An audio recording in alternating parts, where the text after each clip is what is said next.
La première chose, c'est que nous marchons sur, très simplement, les palettes. C'est-à-dire, ce kit est livré avec 2 seules palettes qui font chacune d'elles 2,50 m par 1,20 m de large. Eh bien, les palettes ne sont pas jetées, elles sont conservées puisqu'on vous a préparé non plus des palettes, mais une véritable terrasse hein, qui est en caillebotis, traitée classe 4 bien évidemment. Donc vous avez ici présenté 2 volumes palettes qui sont donc ni plus ni moins que 2 volumes terrasses qui sont elles aussi préparées en atelier. Il n'y a absolument plus qu'à les poser, les lames sont bien évidemment toutes posées.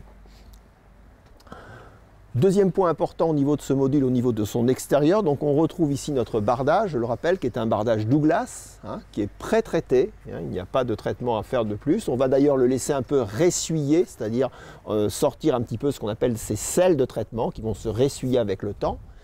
Point intéressant de faire un module en panneaux verticaux, c'est-à-dire en bardage vertical, c'est qu'on a une eau de pluie qui est parfaitement lissée, c'est-à-dire qu'elle peut partir sans problème. Il n'y a pas de rétention d'eau. C'est le point très important dans la maison bois, qu'elle soit en panneau sandwich ou en toute autre structure.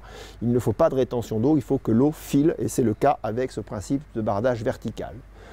On retrouve, comme tous les bardages de maison bois, des principes de tête bombée, clouée, inox, qui sont elles aussi bien sûr posées en usine. Les angles, parlons-en, on a des angles métalliques bien évidemment, hein, qui sont anodisés et qui vous sont livrés aussi des petites vis avec les petits bouchons de finition. Tout ça est bien évidemment prédécoupé en usine, il y a uniquement une pose à faire, il n'y a pas de redécoupage de tôle à opérer. Les menuiseries extérieures, on retrouve de la menuiserie extérieure qu'on peut avoir dans les maisons individuelles, c'est-à-dire un double vitrage, bien évidemment, en 4-16-4.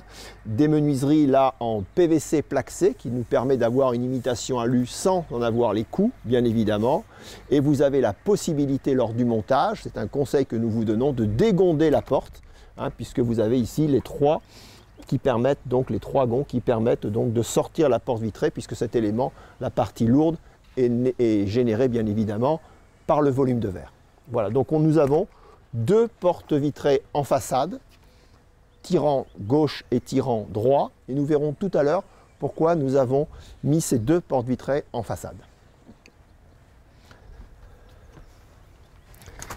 Bien, et nous allons donc découvrir un petit peu l'aménagement intérieur pour un 15 mètres carrés.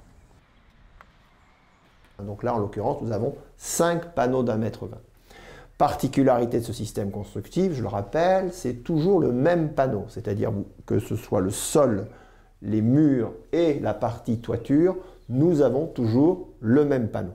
Ça permet donc au niveau du montage de ne pas avoir à se tromper et ça permet aussi d'avoir quelque chose de très homogène tant au niveau structurel qu'au niveau de l'isolation thermique.